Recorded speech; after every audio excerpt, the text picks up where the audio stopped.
Hello, everyone. Thank you so much for joining us tonight. For those who don't know me, I am Stephanie Burnett. I am the current president of the school board, and I am really excited that we are holding this event, and I'm really thankful that you all chose to join us on this very beautiful sunny evening, because I know that's a sacrifice. And so I just wanted to open up the conversation by saying that I really appreciate Dr. Rundle being here tonight. Also, you know, I have now served on the school board for about 6 months, and it's been a really interesting full 6 months.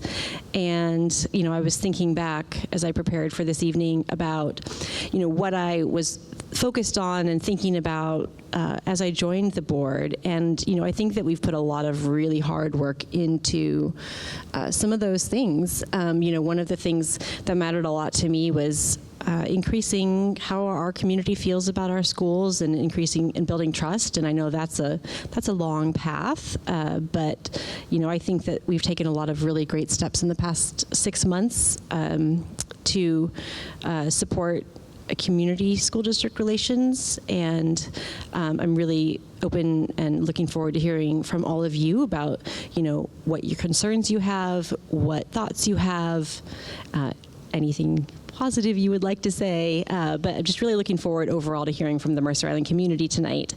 Communication was really important to me, and I've been really happy that the board and the administration has been supportive of that and is open to sort of starting these looking into new ways of communicating with all of you. And so I'm really excited that this is the first time that we're having the chance to do that tonight. You know, a couple other things that, you know, we've been working on that have taken a lot of focus, of course, over the past 6 months has been student safety, and the Safety and Wellbeing Committee has been hard at work. I'm really excited to see where we go with that as we receive the report from Presidium and the committee's work is presented to the school board and the district gets a chance to sort of take that information and run with it. You know, there's a lot of other things that we've touched on in the past 6 months, a lot of other things that are in my mind, a lot of other things that I've heard from people that really matter. Technology use has come up. We've made some exciting progress on that with our new committee, the committee being reformed to address technology. Enrollment is always on my mind. Lots of other really important topics. So I'm just glad that we can start the conversation tonight, and I will turn it over to you, Dr. Rundle, to say a few words. Thanks. Appreciate that, President Burnett, and good evening. Thanks for being here to our community members, our staff who's here, and certainly other board members who have joined us. And most importantly, we have some students in the audience as well tonight, so thanks for being here, students. Kind of echoing President Burnett's statements, you know, sometimes we measure school years by units of time, and the start of the year has to be September and the end of the year has to be June, and then there's this summer, but we don't have to. We can also look at it at different times. And when I look back on the last calendar year, this time last year, to where we are now, we have a lot to be proud of. We also have overcome a lot, and we're continuing to work through, starting last April with a bond initiative that didn't quite pass, but demonstrated some great support. We followed it with the Strategies 360 report, where we had an outside entity come in and ask our community of questions around confidence in the district and other ideas around what would it take to pass a bond. We certainly have had our challenges with our questions around trust and student safety.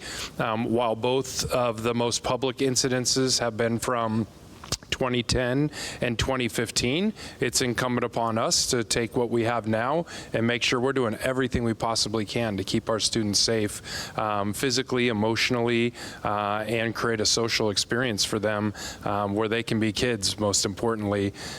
As we're entering into this year and kind of moving through the year now, budgets and funding is certainly on our mind. We had a legislative session that was underwhelming, though we put a lot of effort into it. We pushed hard down in Olympia to try to see some changes, but that continues to be a challenge, and that's deeply tied to our enrollment and what we're seeing with enrollment. So any of those topics are open for tonight for us to answer questions on.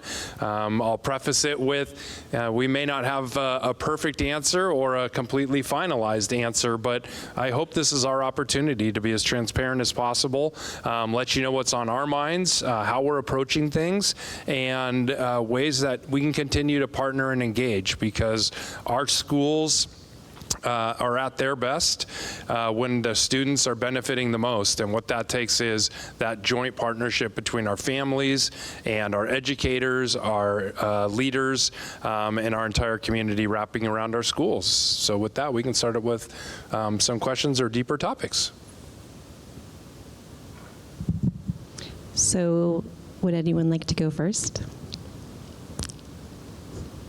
Go ahead. So if you would like to stand at one of those microphones so everyone can hear you. And please, if you wouldn't mind, introduce yourself, and then we'd love to hear from you. Hello, I'm Eli. I go to the high school. Just to start it off, oh, there we go. Hi, I'm Eli. I go to the high school. It's nice to be here with all of you. Just to start it off, you've talked about the budget. I know, like, in the past, we've seen issues with the budget and being able to meet it and, going into debt, I think. What does it look like, I guess, this year at the moment, and what is, the plan about it, I suppose? Thank you. That's an excellent question. Let me start back with 2022. In April 2022, so 4 years ago, that's when our school board voted based on a recommendation from the superintendent to do what we call an interfund loan transfer. So we took money from our capital tech levy and we transferred that into our general fund, and that was really to get us through the end of the spring of 2022. That was a time of coming out of COVID, needing to make sure that we maintained resources in the classrooms, but also realizing that that's when we started to see a decline. So when I took over as superintendent in July of 2022, it's really been the board and myself working on recovery options. And so within the first year, we paid back that $2 million loan, and we started climbing back out of the debt that we were in and trying to regrow fund balance. What's been challenging in this era with regrowing fund balance is that prices for operating costs, material, supplies, and operating costs have been incrementally or escalating with inflation. At the same time, with enrollment dropping, our operating costs that are going up are not being matched with funding from the state, and state funding for our material, supplies, and operating costs have also gone down. So we're kind of in this moment of declining enrollment, which is decreasing revenue in the amount that the state is providing, but increasing on the cost side. And so our strategy has been, how can we make as many reductions as possible, as far away from the classroom as possible, so that we can keep the resources there, even things like our copiers and our printers. And so at the high school, you may or may not have seen that printers in classrooms being taken out in exchange for copiers, which are a much cheaper solution. Reworking contracts with our vendors. I was just talking to our director of technology today around which current pieces of software that we've been sunsetting or getting rid of just because use is down, all so that we can maintain programs. One of our challenges right now is we have the largest number of our students are in our high school, followed by the middle school, and then our elementaries. And the real dilemma with that is that it is very expensive to educate high schoolers because of all of the infrastructure in place. A 7-period day, counselors, a larger physical space, and elementary students are a cheaper group of students. But Where we don't have the numbers are in our elementary to bolster the high school. But our goal is to try to maintain programming for our students without having to reduce that while navigating these challenging times. So open enrollment has been a solution. We're not going to solve our enrollment challenges through open enrollment, but we're trying to soften the impact by allowing students from off-island into the schools. So thanks for that question. And I would just say that's a great question to ask, and it makes complete sense that as a student you would be curious about that because, you are on the front lines when it comes to programs or other classes getting cut. And so I'm really glad that you brought it up. And I think as a board, we are just about to, in a few weeks, going to start reviewing the budget in detail. In early June, we have a study session, and we'll be going through it line by line and talking about proposed changes. And I really look forward to doing that, certainly as a newer board member, to my first chance to go through this with the administration and to talk through, where we are looking at moving things for the coming school year. So there will be a lot more to come on that. But, I think from my perspective, there's looking at what are we doing in the immediate, and then what are we doing in the longer term. That's one of the reasons I, hope the board, can speak more about and we can work more on enrollment in the future. But, right now, I think we all saw with the conversations around CREST how costly it is to cut programs that directly affect our kids, and those are tough conversations to have. And so, I think that I've been happy to hear from members of the administration that have presented at board meetings about the various smaller ways they are looking at saving costs, as Dr. Rundle touched on. And I think that to navigate this going forward, we are going to have to find ways to tighten our belts, and that's the role of the board in the next few weeks. I would also say that as far as the fund balance goes, at our last board meeting, at our last two board meetings, we discussed what to do about the goal of the fund balance, which has been the district is required by the board to meet the 8% fund balance and ideally get up to 10%. And because we are in such trying times, they haven't been able to do that. And so what we discussed and what I proposed at the last meeting was adding in an incremental 1 to 3% increase per year to provide some incremental goals as the district works their way back to having a more substantial fund balance. Thanks for the question. Who's next? Hi, I'm a parent at Lake Ridge Elementary, so we're going to go from high school down to elementary school level a little bit. I wanted to inquire about the district's high cap policies a little bit, and more specifically Code 32. We moved to the district 3 years ago specifically because of the district reputation. And Mike is an example, together with a couple of others, have continuously tested and coded into Code 32, but we as parent community don't quite understand where acceleration happens with that code. It doesn't seem like there is any additional deeper math curriculum offered, specifically with math, so the code doesn't seem to be necessarily very meaningful to us.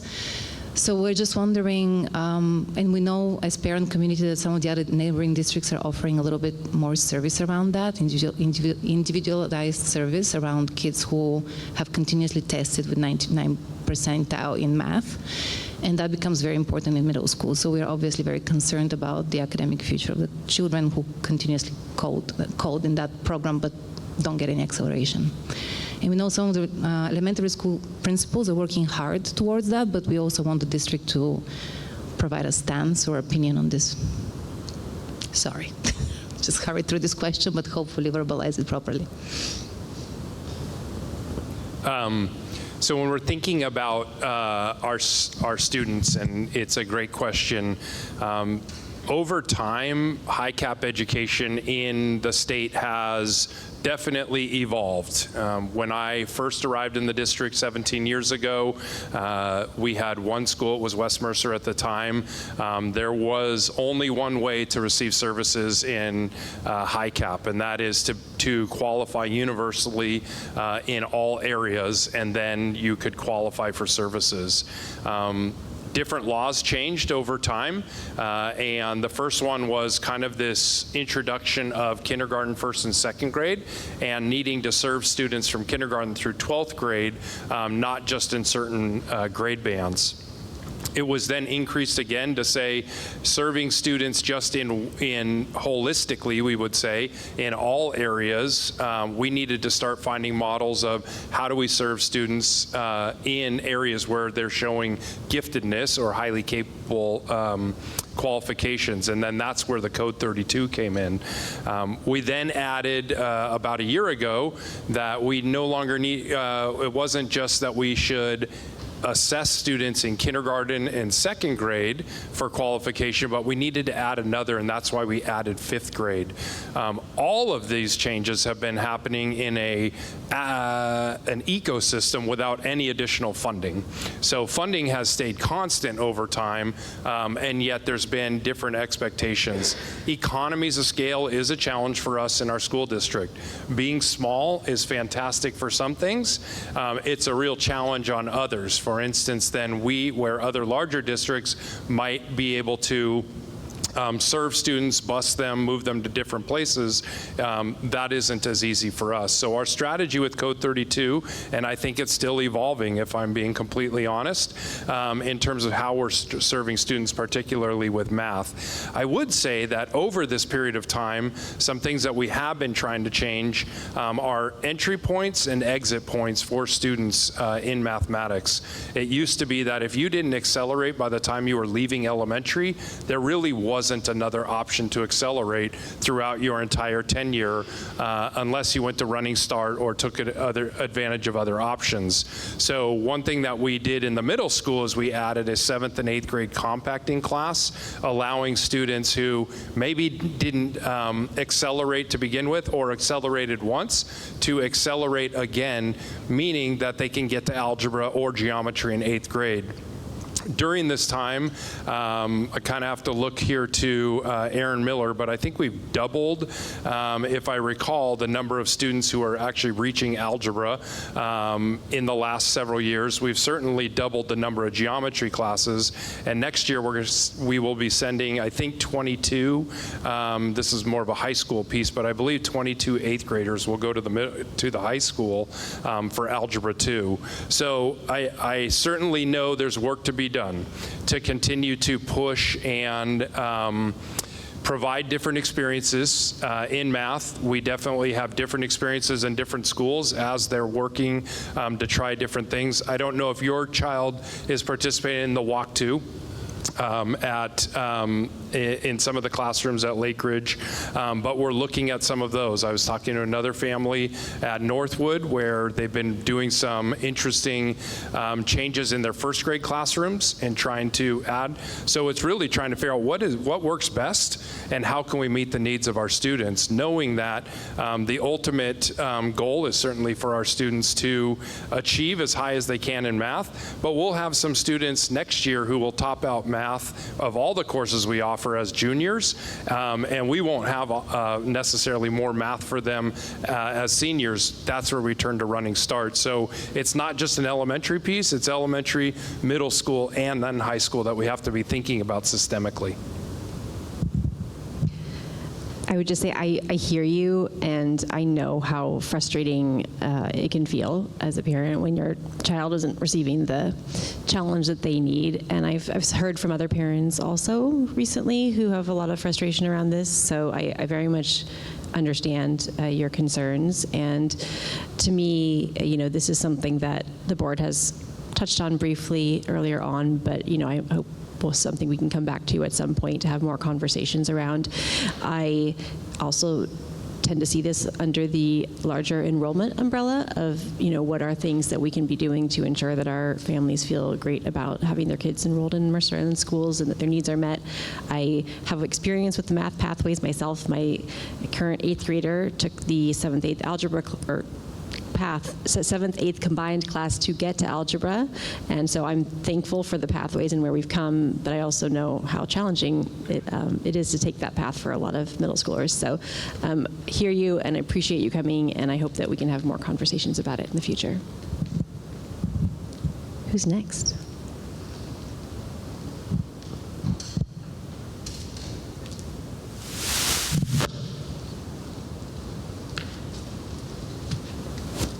Hi, Michelle Williams, and I made a card so you can ignore that. Back to the budget. First of all, what are we doing about recruitment, if anything? And is there anything we can do to help? You guys were saying enrollment's down. What can we do about that? And then I have nice things to say after you answer that.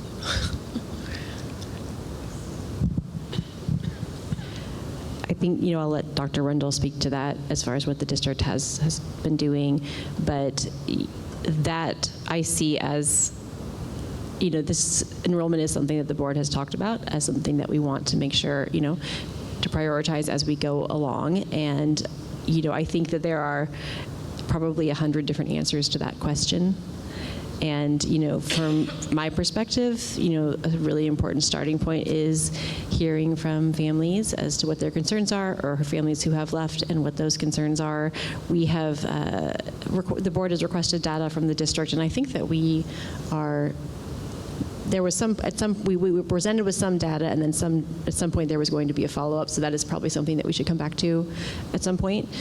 So that is something that I think that we do need to be looking at, and to me, it would be a mix of ensuring that we've got the right programs. We're addressing some of the larger concerns that our families have.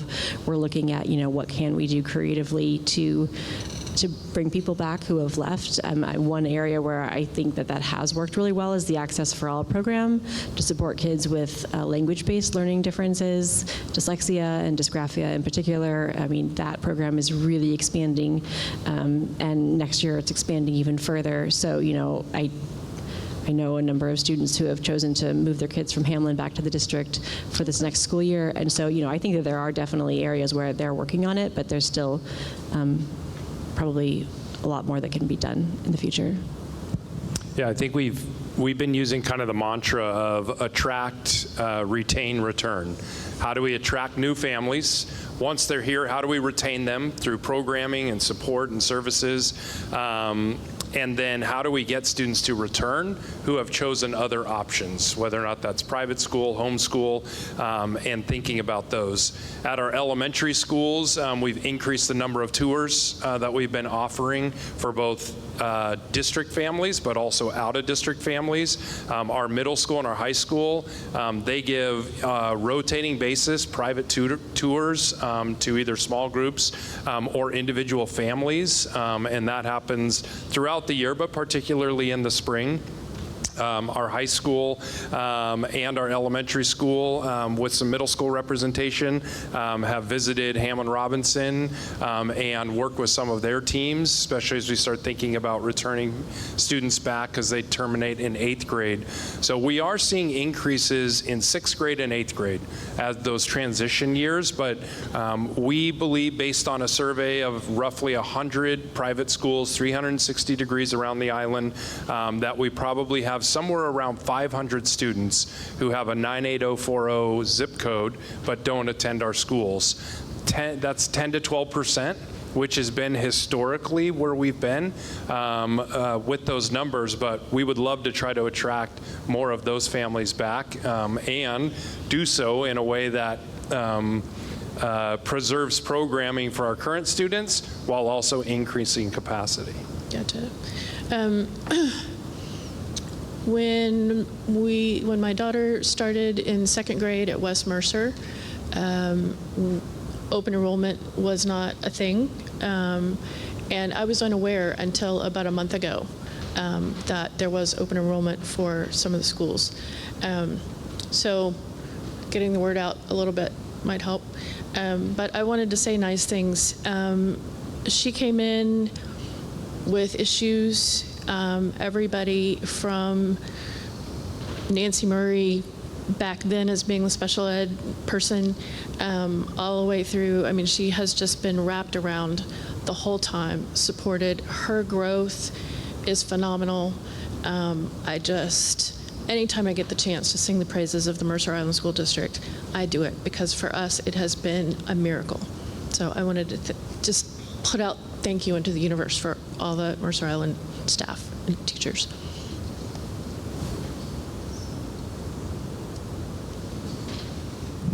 Thank you so much for sharing that. It's really wonderful when we can hear those stories. We are really fortunate to have the staff and teachers that we have here on Mercer Island. Absolutely.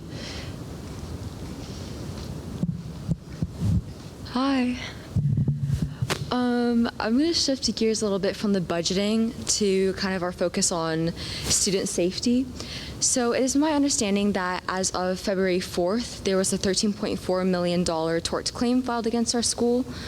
And my understanding of the Washington state law, it was that our school district has 60 days to respond to the tort claim. And being that it was filed on February 4th, I believe we've well passed that.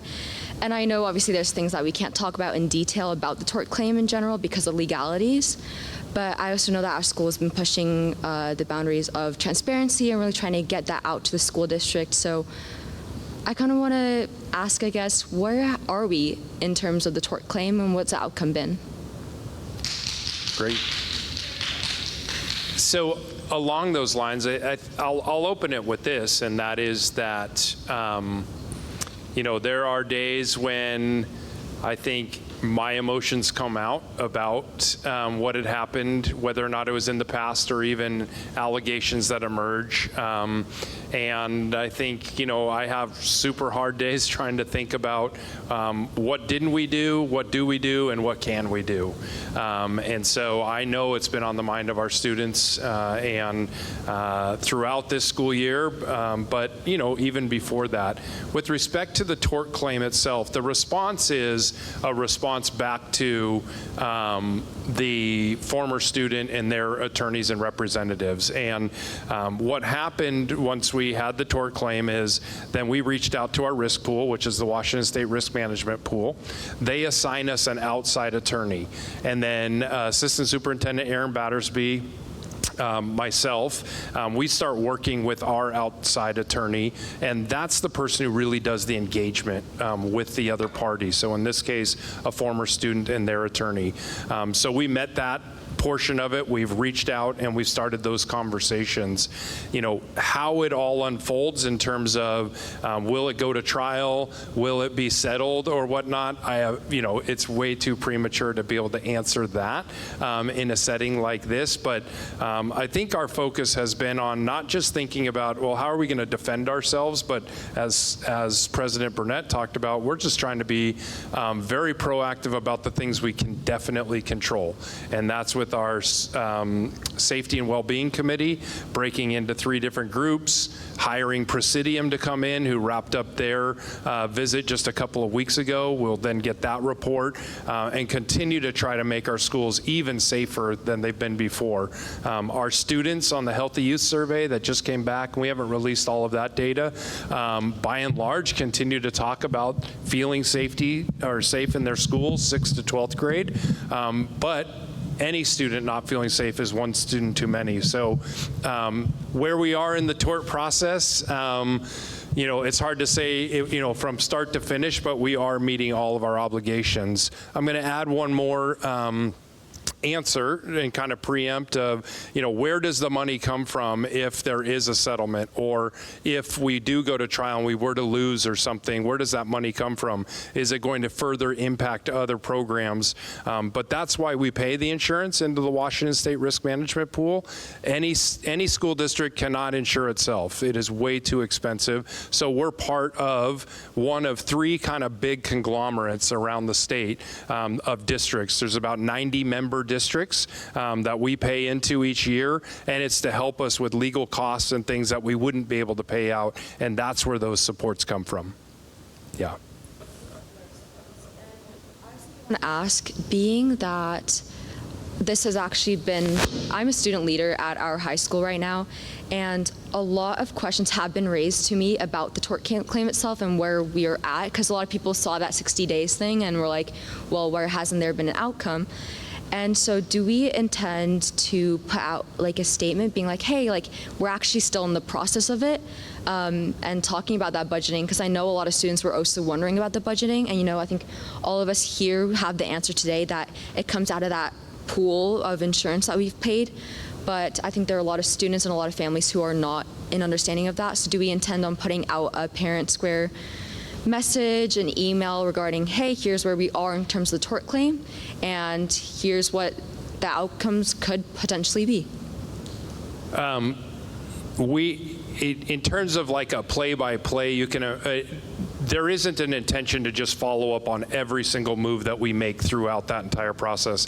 It will likely go on well into the next school year potentially, and so it's not something that 60 days is like the finish or that there's a conclusion. That's just to respond and get back to their attorneys. So any questions, I'm happy to come to a leadership class if there are, or folks, a lunch piece to go through. But, at any one time, we have multiple forms of litigation against the district. And so to provide updates on everything, I think takes away from mission critical, which is what are we doing day in and day out. But I would be happy to come out or Assistant Superintendent Battersby and provide just an overview of what does it look like if there's curiosity there. Absolutely. I do want to say that I understand the concern and the interest of our students. That shows the engagement that you have in your schools. And we certainly aren't trying to hide anything, but there's not a lot of action that's happening. It's more conversations back and forth between attorneys from there. So I completely understand that. I appreciate that. And I completely understand the not doing the play-by-play kind of explanation to the students. But I also do know that the students want to hear about it from the school. Have we spoken at all about the tort claim? Because all the students have mentioned is that all their information regarding the tort claim comes from Investigate West article. Has our school put out anything regarding the $13.4 million tort claim? We have not, and part of that's because we're the defendant. And so we also have to be thinking about what are the interests of the school district, and also how are we moving through. I certainly don't want to come across and be dismissive, but at the same time, I also don't want to push out a lot of proactive information when there's so many unknowns on that. And so that's part of why we've kind of not had a lot of comments, is there's just not a lot to comment on at this point as we're trying to go through. Understood. Thank you. Thanks for your questions.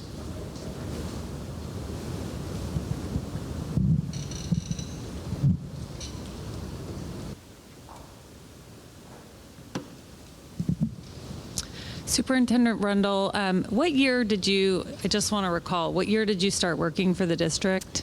I started in the fall of 2009 down at Lake Ridge. Okay, and you were assistant superintendent before superintendent, correct? Correct. And what year was that?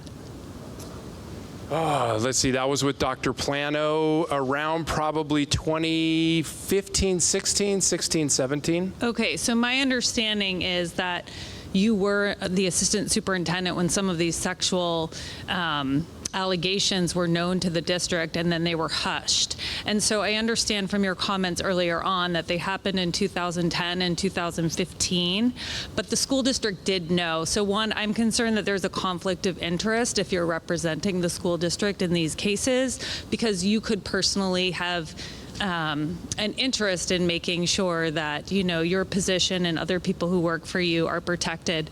But number two, I just want to convey that while my kids will be graduating out as a taxpayer and kids who went through the district, I have concerns about how this was handled. I don't feel like most of the people that I talk to are comfortable with the school district's handling of this incident, of the multiple incidents, actually, the 2 teachers. And I know I've raised concern actually about a third, and I've sent emails and I get very vague to no response. And even recently, the soccer coach, while we say that nothing happened within our district, you know, he was my daughter's soccer coach here at this school, and I know he worked with a lot of our special needs population. So this really is a big issue, and I feel like the school has lacked addressing it properly and appropriately. And as an attorney who works with the vulnerable population, I also know about our duty to report, and I'm concerned that we are not, as a district, conveying really a sense of security and trust. I don't have trust that this district will do the right thing if they hear about more of these things in the future. And I worry about our vulnerable population, which is all minors, not just special needs population. It's everyone under the age of 18. So that's one thing I wanted to raise, and more just to make you aware of my position than to have you address it, because I don't know that you need to address it, or that you would probably be able to address it. So that's one thing I wanted to share with you. But one thing I do have a question about that I would like a response to separately is I'm curious about special needs population versus our typically developing population. What are the percentages of special needs children? And in that category, I put children who need different learning styles, whether they're high cap or not high cap. I consider high cap to be special needs. What is the percentage, the total percentage of those kids in our district versus our mainstream typically learning children? And what are we doing for the mainstream? So my guess is that it's probably like an 80-20, 70-30. And then what I'd like to know is what percentage of our budget is spent on our special needs population versus our mainstream, our mainstream kids, getting them where they need to go. So for example, I paid for a college counselor for my children. In this school district, my kids are mainstream. They're not high achievers. They're just your average Joes. They're wonderful kids. But I don't feel like I should have to pay to get services that college counselors, when I grew up, helped. My regular school counselors were able to provide those services. I don't feel like we got those here. And if I asked my children, they would say the same thing. They didn't have a connection with their school counselor. If you want a school district that people want to come back to, then you need to support all kids where they're at, not just, and I don't mean to call them fringe because they're all important, but so are the kids in the middle. So I would like to hear, do you know the percentages of our special needs population versus the budget percentage that is allocated to each one of those? What I can share, a couple things on that, and I appreciate the question, and as someone who has 2 in college and 1 still in high school, navigating that can be extremely challenging.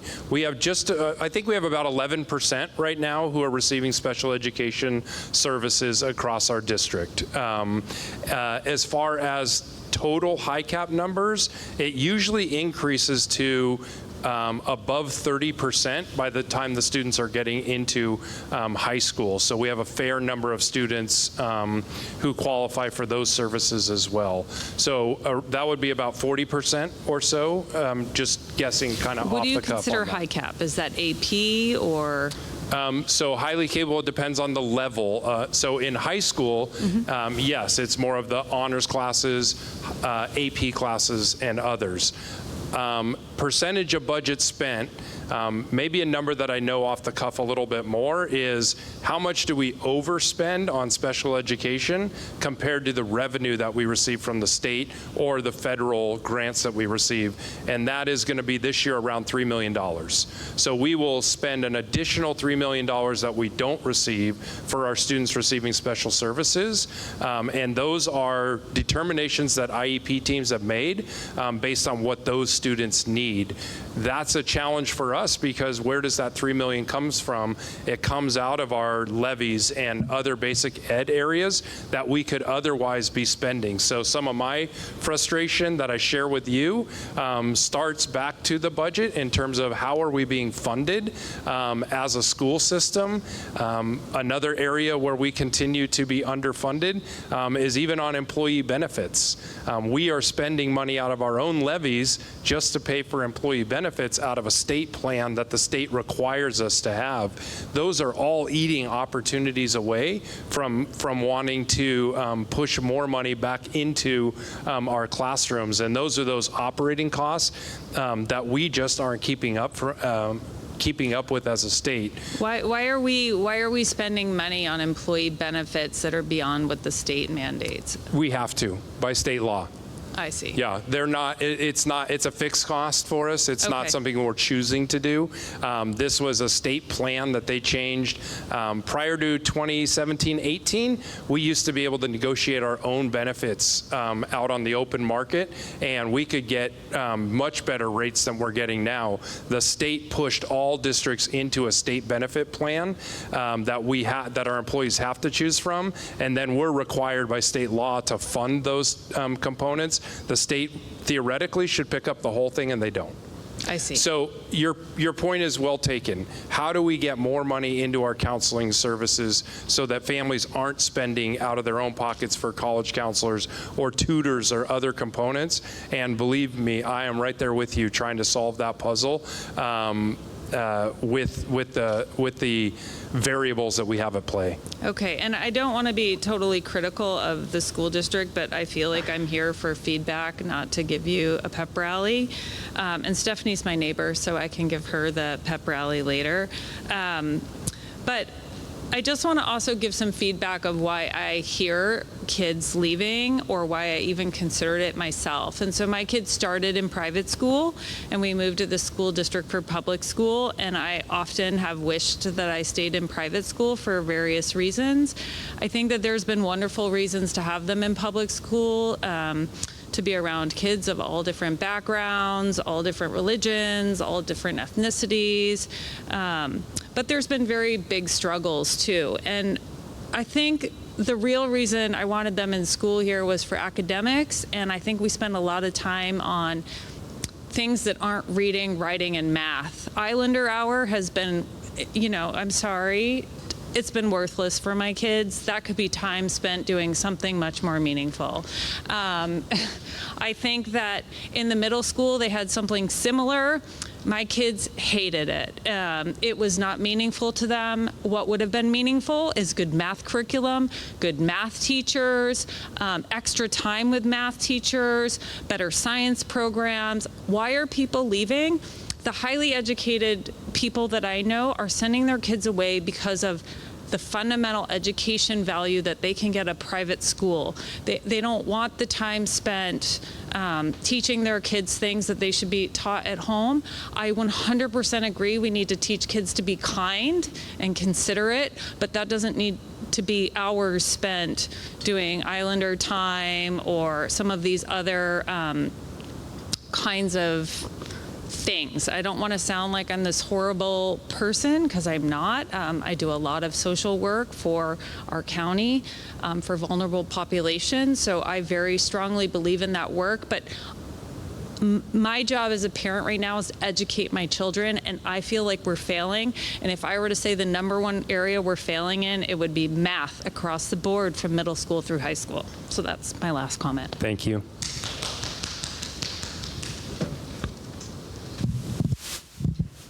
I just want to say also that I hear you when you say that, the kids in the middle matter also, and that, we talk a lot about SPED, we talk a lot about, high cap, and there are a lot of kids who are not in those populations, and so I think it's a really good point.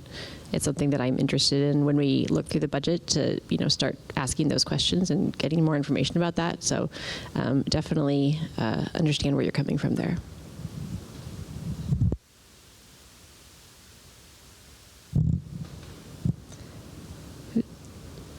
And then go ahead, and then also, do we have some cards to read? Okay. This one might take a second though, so if you have any short questions. Yeah, okay.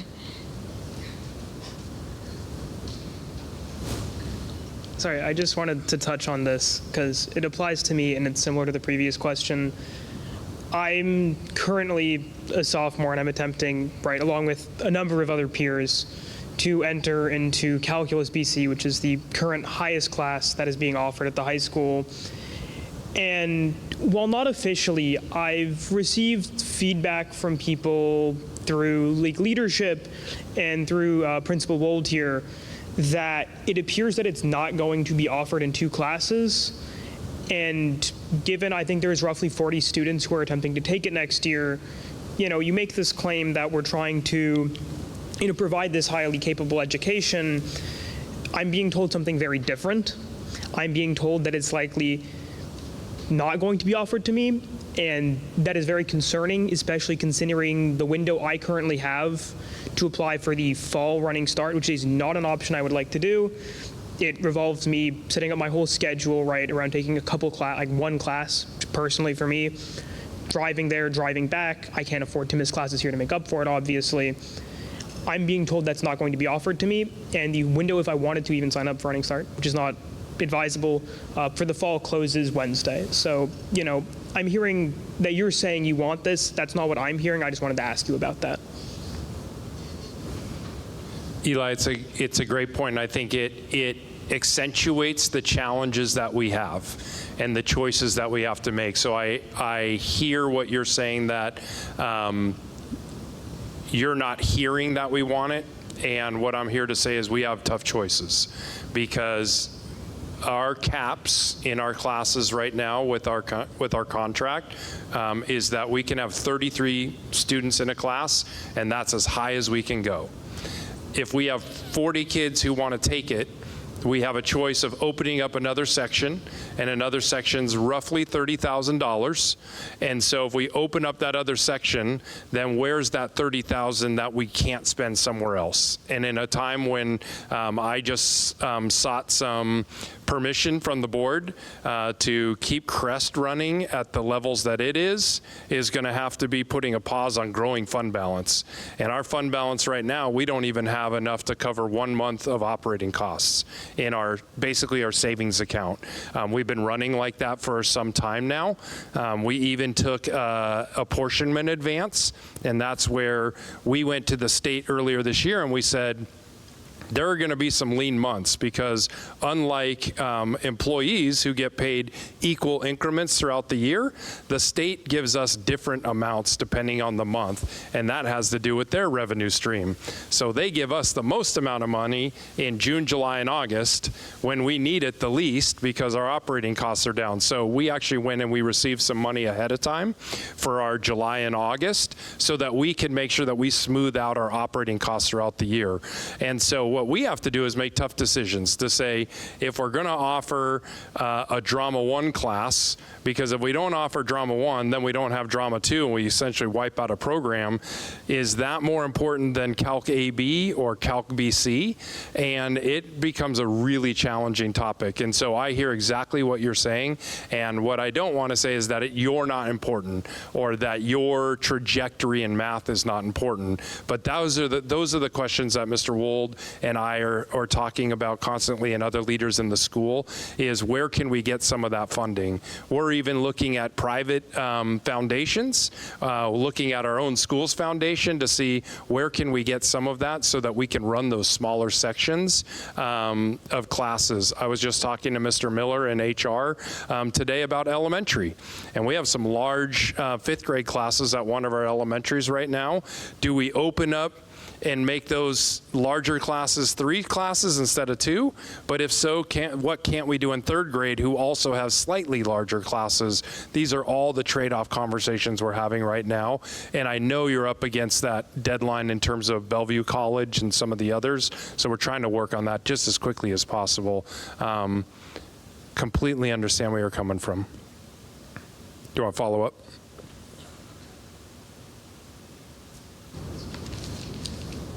And then, that's part of it. But the also part is, if it's a natural progression, right?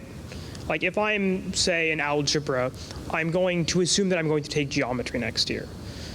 And that's a natural course progression for me as a student, theoretically, right?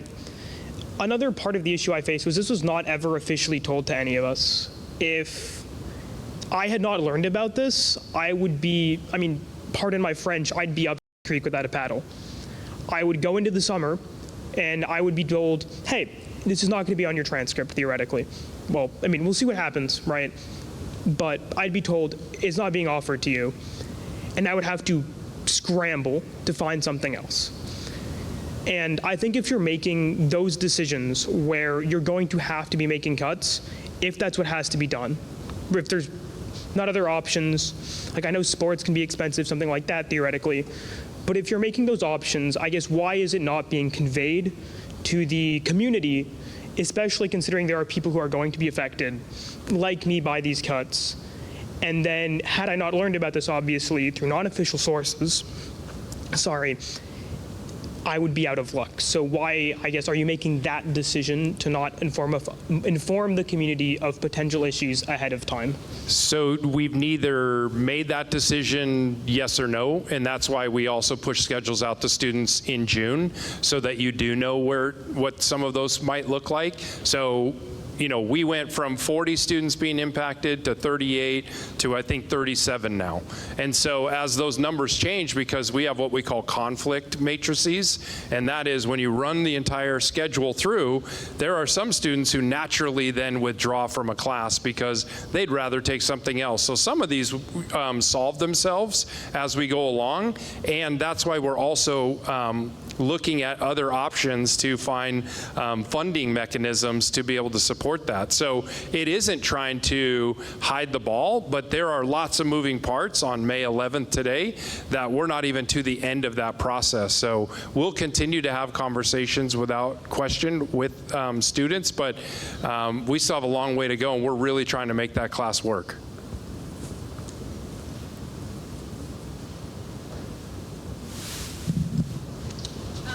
I've got 3 kids in the district in middle school and high school.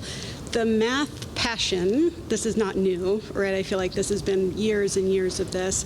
My husband and I met with Dr. Rundle back in, I think, December about the math pathways. So I would like to talk about the typical learners. And one of the things we spoke about was when you have an elementary school student, you may not know how important calculus is. And then by the time you get to high school, you're kind of like, oh no, we're behind, kind of what you were saying. So what we spoke about was you said you were going to think about how you hit it from the elementary school and then try to get more of these typical learners through calculus if doubling up doesn't make sense for them. So I'm curious, in the past 6 months since we met, kind of what progression has been made in that area. Yeah, the doubling up at some point when you are in your trajectory to get to calculus, you have to accelerate one grade level somehow. Some of the students do that by doubling up. They'll do that with geometry and algebra 2 at the same time in high school, or they'll take that math 7-8 class. Other students will start that process in elementary school, and they might not take the 6th year or the 6th grade math, but they will enter into 7th grade math. So one of the things that actually we were just talking about, and we have a math committee in the elementary, is what are the barriers when kids are leaving 5th grade to entering into either a 7th grade class or that 7th, 8th class? And are we unintentionally creating barriers by having specific cut scores on tests rather than saying, here are 3 or 4 different assessments, here's our recommendation of where your student would be, but you have an opportunity to make a choice too as a family at that juncture. To the point on those on-ramps, that was the biggest push to put a 7-8 class in the in the middle school, was to try to provide more opportunities for students to get that 1 year of acceleration. I think the issue, though, is if you have a standard learner, you're not pushed into those classes. So if I didn't have a junior, I wouldn't know, right? If this was my first child in 7th grade, I can already tell you she's not getting to calculus. That's a problem if that's kind of a standard for the typical learner in the district, which is, kind of what we talked about. So is there going to be a push even at the elementary level to get I appreciate the 40 or some kids who added in 8th grade, but what about the rest of us? Yeah, and ongoing conversations there. I think I saw Sarah, there's Sarah right back there, who was just talking to our teaching and learning team last week. Sarah and I have had conversations on that around what does that communication look like, even with our 5th grade teachers as they're talking to families. There has been a gap there. The last thing I'll say, and then I'll get off my math tangent, is communication to the parents, whether it be kids who take algebra in 8th grade and don't get a great grade, that they can do it as pass-fail. Like these options that we would have taken, but we didn't know or weren't, and I'll take that as a parent. I should have known, or I should have done my research better. But these touch points of these 5th graders going into 6th and the 8th going into 9th, the communication with the counselors and the teachers, I think more is better in terms of just us being able to make decisions that impact our kids 4 years from there. So. Yeah, that was an interesting one because if I'm going to get this right, and I'm looking back to Director Prescott, we used to encourage families to wait and defer that decision until junior year, I think. And then the state made a change where they said you have to put it on the transcript and then you have to opt it to pull it off by the time you're a junior. Am I saying that in the right order? And the state's theory was not enough kids who are taking high school level classes are getting high school credit for it because districts weren't advertising that you could do that. So now it's an automatically goes on and then you have to choose to pull it back off, and then that's when we message all of the families before they start their senior year, right? So they can't start their senior year or their junior.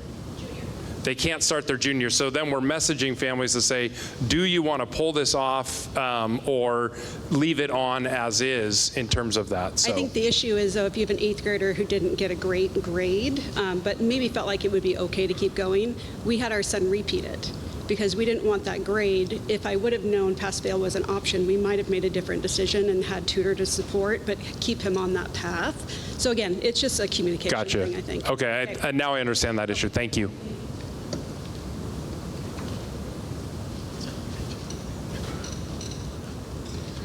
Now I have kind of 2 topics that I want to talk about. The first one's kind of that's most important to me as a high schooler, as a female high schooler currently. I'd like to talk regarding the words that we use to push out to the students and to the family and community members. Now I'm going to read what we as a school put out regarding the MIFC soccer coach, Josh Krafsky. What we wrote was, and I will just cherry pick the parts I'm talking about, but you guys can all see it on your Parent Square or Student Square app later. I write to share that on Friday, March 20th, the Mercer Island Football Club, MIFC, contacted me regarding allegations about one of their coaches, Josh Krafsky. The district was informed that a report had been made to law enforcement alleging that Mr. Krafsky may have accessed or was in possession of child pornography. In a follow-up conversation on Saturday, March 21st, MIFC indicated that additional concerns had been reported involving possible inappropriate conduct involving a minor. So the parts I want to highlight in this is allegations, law enforcement alleging that Mr. Krafsky may have accessed, and then again, involving possible inappropriate conduct. Now I'd like to also read the MIFC message that was sent out to the community. Which is what the school said that they based off of, which MIFC reached out to the school board, and then the school board put out a notification. So I'm going to read what MIFC put out about. They wrote that on Friday, the boards of both soccer clubs were informed that Mr. Krafsky had revealed that he had been in possession of child pornography and is currently under investigation by law enforcement. And on Saturday, he also told us that he has had sexual contact with a minor. Now, I don't know about the parents and the staff and community members and other students, but from who I've talked to, and I know that myself, these 2 messages seem different in a sense from each other. One seems like there is fact and that these are concrete things, whereas another seems to be potentials and maybes and possibilities. Now, I know that we base it off of MISC, and seeing as though they have all these statements made by the perpetrator himself, I'm wondering as to why our school district chose to use the wording that we chose to use, being as though we have confession from him saying that he has been in possession of and he has had contact, and I'm wondering why we're using the words possibility and allegedly and might. Yeah, I'm wondering that. I was in contact with their representatives all weekend. Those statements and things were all through their organization, not ours. I didn't feel like it's in the best interest, even with a confession because of employment law, to put our school district in a place to say that definitively all of these things had happened. I worked closely with both presidents on that, and there hasn't been anything convicted in the court of law. And so even with a confession, that was to their organizations. We hadn't had any contact with them at that point. And so for me to make conclusions that for sure all of these happened, I didn't think was going to set us up in the best place to be able to have conversations and work with our own process. And I completely understand the conclusions part and the fact that you can't say, oh, he for sure has done this or not. But I feel like, can we not as a school say that MISC, the organization that has reached out to us regarding our teacher and our coach, they have told us that he has told them this. Can we not say that? I know that we're trying to preach clarity, but it seems like we are trying to dilute and be vague about what the truth is actually. Yeah, there's a lot of details and facts that I can't even get into on where that came from that didn't have to do with the district at all. And so I wanted to stay in the lane of who he was as the soccer coach here, which was different than the way that it came out and the interactions with their particular organization. So because of the details on that, that's why I chose to do it that way. I'm going to just step into and just say that, first of all, the school board does not do the communications. The district does, but Dr. Rundle Sorry, did yes, inform me I of it. misspoke on that. And I totally understand why you're frustrated, and I think there's a lot of, I think there's work that can be done in how we're communicating, especially to students as a district. But I do, as the president of the school board, I want our superintendent to be making choices that are going to minimize liability for the district, because I want, us to be able to use our resources towards educating our students and all of those things. And so I think that as an attorney, just the idea of, being careful with our wording on things like this where there is potential liability for our district is something that is useful. That doesn't mean that we shouldn't find other ways to communicate things to the community. But just looking at this one statement in particular and picking it apart, I think it was made, my reading of it, from the best interest of the community. But I think that maybe there's other conversations that should be had and how that could have been handled. We could follow up differently later in ways that would make our students feel better. Thanks, Anaya. I want to piggyback on what she's talking about, because one thing you could have done that you didn't do, you could have reached out to all the families that might have been impacted by them and said, talk to your children. Come talk to us if any of you have issues that may have happened while he was your child's coach. And he wasn't just a coach, he was my daughter's coach too. He was also a para at the school. We would see him walking in our neighborhood with some of our friends, highly special needs children who were very, very high vulnerable population. And he would sit down with the girls, the high school girls at lunch to eat lunch at their tables. Students first. Yeah, and I mean, this goes even to those two teachers. Both my students had those teachers. Both my students knew what was going on. The school must have known what was going on. And I would say both of my students don't feel like the school has addressed it, and they don't feel confident that the school would address it in the future. It's really unfortunate. And neither one of my students was ever asked who was in those teachers' classes or a athlete for Coach Krafsky, whether or not they had any issues with him. I think, if you want to treat these kids like adults and prepare them for the future, you need to treat them like adults and talk to them, pull them aside, ask them. I also had a daughter once who went to Dick's after a football game with band, and while they were there, a student pulled a gun, and my daughter saw it, and so did some other students, and it was raised at the school, and my daughter was interviewed by the police. And the only reason I know this is because my daughter talks to me, thank the Lord. But did the school ever talk to me about it? Absolutely not. Did the school ever mention to me that a cop came and interviewed my minor child at the school? Absolutely not. Until you start being transparent with our community, and it's not just the students, it's the whole community. You want taxpayer support. I might be gone next year, and so I won't get your messages, but you need to reach out to the broader community if you want their support, because people know about this, and it's really disappointing. I don't think you've done enough. I really don't. So I'm with her.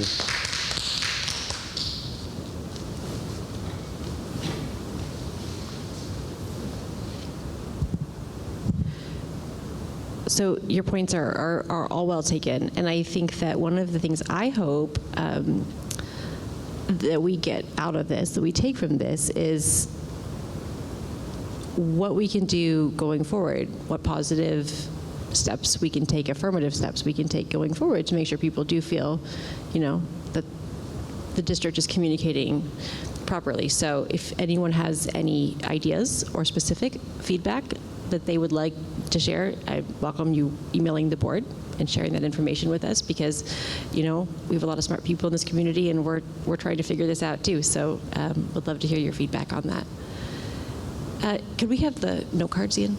Or would you just like to read them? Yeah. We have two. One of them was from Michelle Williams, who left, asked, my rising ninth grader would benefit from CREST, so I'm hoping tonight that she will have that opportunity. I don't know if you addressed CREST or not. I don't think we addressed that. Yes, we will have a CREST block at CREST next year. Okay. And then another comment, the tech safety measures that MISD has put in place are clearly not working. I was told by MISD that YouTube is banned for K-5 students, yet my 5th grade son told me that every time there's a sub, his classmates watch 2 to 3 hours of YouTube videos. He also reports 1 to 2 hours of screen time on his iPad per day. He has never read a book together with his class. This makes me concerned about the priorities of his teacher, principal, and district. Is there a name on that too? No. Okay. No name. If that is your card or whatnot, I'd be happy to talk to you or get you in touch with the principal in terms of those, what those concerns would be, because unless they're using a workaround, which they shouldn't even be able to on our iPads, I don't know how they're getting into YouTube within the school infrastructure, but I'd be happy to talk about that.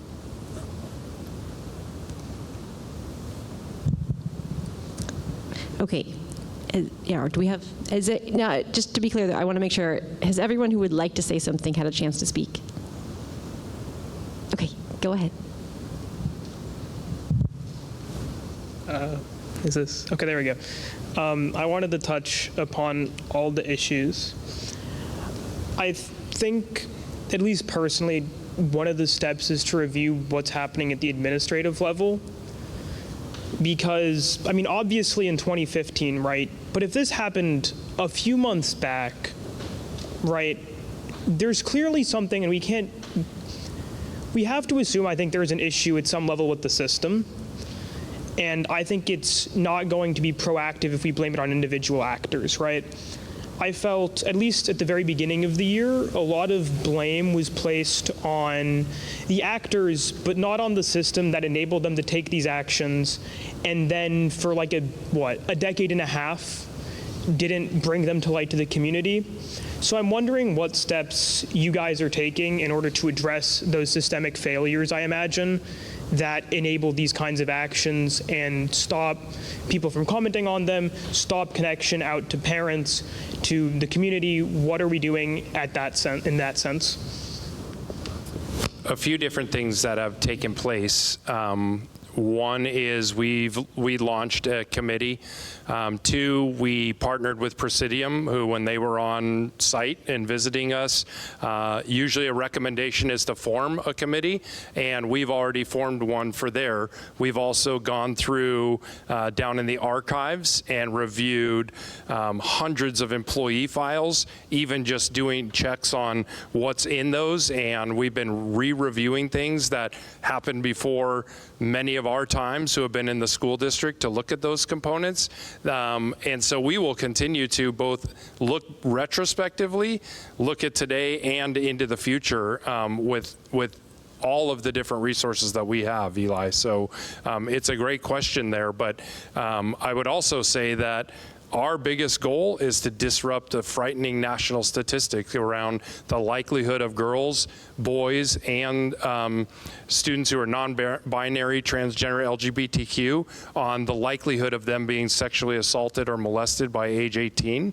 That is what we're trying to disrupt, and that's going to take our partner organizations that we work with so that we're all using the same terminology, so we're all establishing the same parameters around what are appropriate boundaries. How do coaches or mentors or tutors interact with students on social media or text messaging? So I agree, it's going to take a system, not just one thing.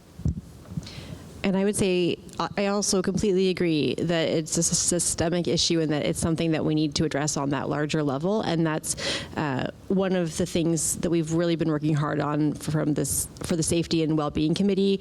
Director Martinez and I both serve on that through our roles on the school board. And we've broken our areas of focus into 3 different areas. We have the professional boundaries, and then we're talking about training, and we're talking about reporting. And so, for example, when it comes to the professional boundaries work, we're looking at how do we change the rules and how do we clearly dictate boundaries that are so clear that no one, anyone who ever had any intention of acting that way would ever want to work in our district. And then from there, how do we train our staff? How do we train our parents? But more importantly, how do we train our students to feel so comfortable knowing what those boundaries are that they would speak up and that everybody would be so clear on them that this could never happen again? That's my goal, is true systemic change. So I agree that that's something that we need to do.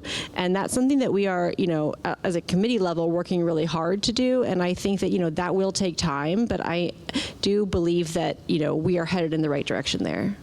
Yes. Go ahead. And I know that I've been talking a lot this evening, but I come as a speaker of Student Senate, so I represent all the students in the school, but I also am a section leader for the band, and I'm a mock trial captain, amongst other things in the school. So there's been a lot of things that have been raised to me. But I also do want to say that I know that as a Q&A, I know there are also things that you guys have asked of us, like are there any things that you believe that, we could give as tips? And I would like to say just a few, because, I think we do find faults, but I think there's also things that we can improve on. Regarding Presidium visiting, I was one of the few students who was at the Presidium visit. And the Presidium visit, for all those who are not aware of it, it's basically a company that is partnering with our school to kind of discuss and figure out how we can do things better. At least that was my understanding of it when we had the meeting with them.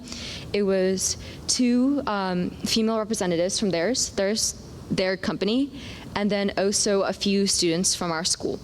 However, at the meeting, there was only perhaps 5 or 6 students, and I believe if we want to truly get to the bottom of it all and really hear all students' voices, I believe that it would be a much better idea to maybe even have an assembly with Presidium and all the seniors, maybe, since we had all those teachers and all those coaches and all those people who have done certain things.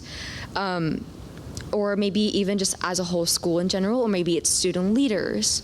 But I believe if we had a bigger group of people that we could talk to, that Presidium could talk to, they could get even more of an eye-opening kind of advice, which I know that they already received, they really appreciated. But unfortunately, the people that were there, it was mainly upperclassmen. There were 2 underclassmen, I believe, but also they were mostly student leaders from certain organizations. So I believe that if we try to branch out more, that would be helpful. I also think that, I guess a question, but also a follow-up to what we can do is, what things do we have in place right now so that if Johnson, Twomley, Krafsky, and the basketball coach happened now, what do we have in place now versus then that could prevent it now from happening? Other than the people themselves, right? Because it's conscious choices that we can make ourselves regarding, whether or not we take action on these things. But what are the systems that we have in place? What are the rules we have in place? What are the things that we are teaching teachers in place that would have prevented these things now? And I believe that one of the things that could possibly change and possibly prevent these things from happening right now is, I know that Dr. Rundle, according from the news articles that I read, you had access to the documents and the files that said that there were concerns about Josh Krafsky. And I understand that you came into this administration and that this is a new administration, but also I believe that if we had auditors every time we switched administration, anytime we had new people in, or maybe just every few years, if we had auditors to look through those files to figure out, hey, are there any red flags? Are there any cases that we have actually missed? Because I know we missed them with Johnston. So maybe if we had auditors to look through those files that we had, maybe we could have gotten him earlier. Because there are situations in which there were some circumstances and there were some situations and things that were said and done for me and for other students right now I know of in this school currently enrolled, between some of the teachers who are part of those articles, that could have been prevented had we had found out about Johnston earlier. So I believe that perhaps if we get auditors, because I understand that going through those thousands of files is hard, but I also think that it is incredibly important. And if we had auditors, maybe that's a plausible thing that we can do.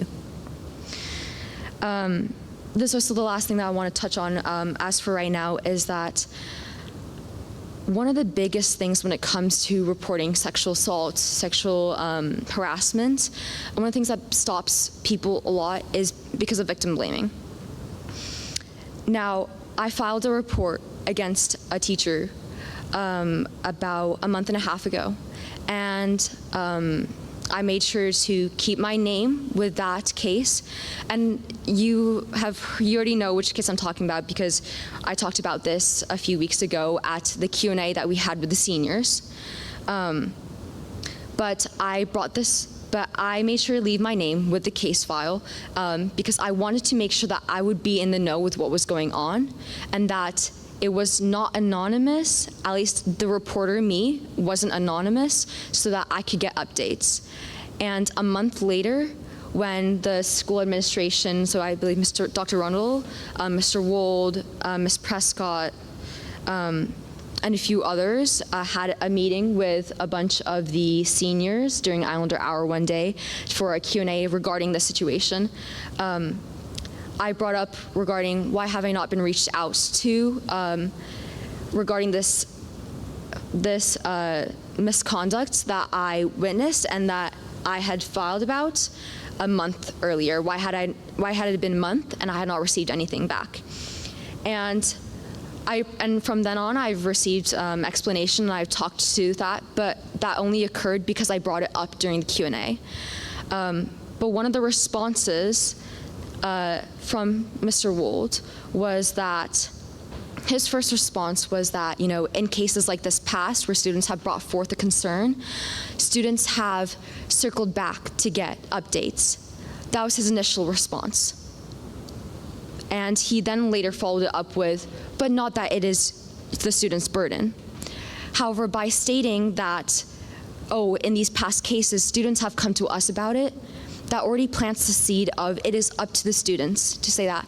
And though I appreciate him saying that it is not our students' burden, I think we just have to really kind of sit down with the school and the committee, whether it's staff members or if it's administration, and be like, what we're saying is very important, and the words that we use to say these things are really important. And then the fact that it was said at all, that could insinuate that it is the students' burden to follow up on these situations. It should not have happened at all. And there are students who believe that it is their burden and it is their fault and it's their thing to have done that, even though it is not. And I appreciate Mr. Wold for correcting himself in that. But I think that needs to make sure, because we do live in a society and a world where victim blaming is a very real thing, and it is happening even right now with these 4 circumstances.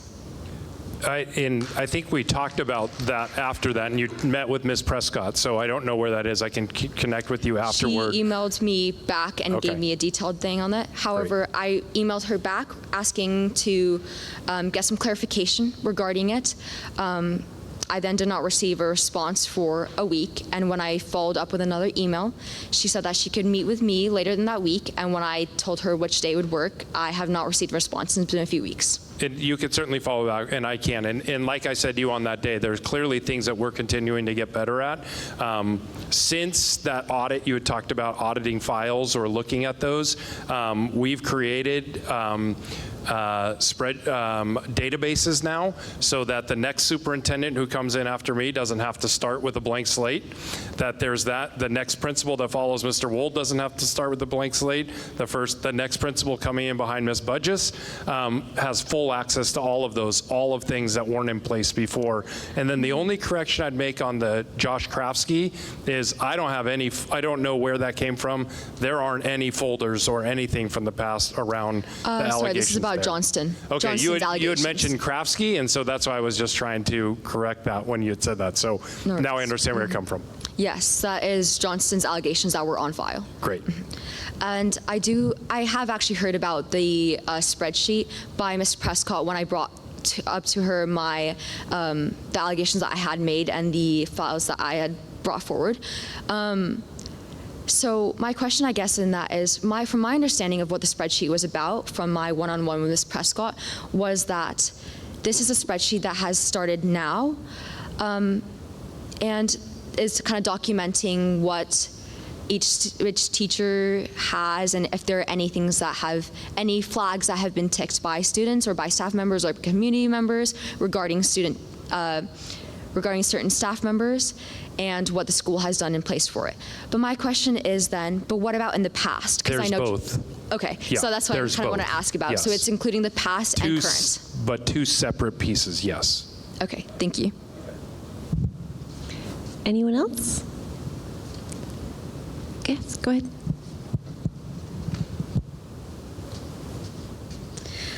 Hi, my name is Kavya, and this is more of a comment than a question. I just wanted to speak to the general public here, but I'm one of the student representatives on the Student Safety, Wellbeing, and Voice Committee, and that is one of the tangible things that the district has done so far to combat sexual assault. And I completely acknowledge, I completely validate all of the concerns that have been brought forward today. I agree with some of them, but I would also like to highlight the work that the school district has been doing to combat all of these. So I can speak from a student perspective to this. For example, I was part of a team of students who helped to put out a student survey, which was made by students, and it was put forth for the students, which basically asked, hey, how are you feeling? Because this was given in December, either late December or early January, I don't exactly remember, but it was given after the initial allegations of both Johnston and Twomley. And with this survey, me and a couple other students, we put this out and we said, hey, this is an optional survey,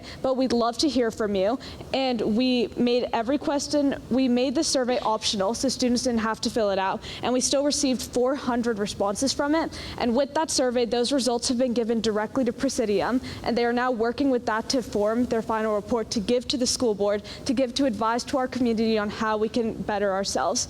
Additionally, I'm also part of Student Senate, which Anaya leads, and one committee in Student Senate is working on a student safety video on grooming and on sexual assault to give out to students, which again is entirely student-led with the help of Student Senate, and it's to put out to students so that students understand, hey, what is grooming? Because education, when it comes from students, and also when information about this, because there's unfortunately been a loss of trust with the district when education comes from students and when information comes from students and it is given directly to students, ultimately students feel more comfortable receiving that.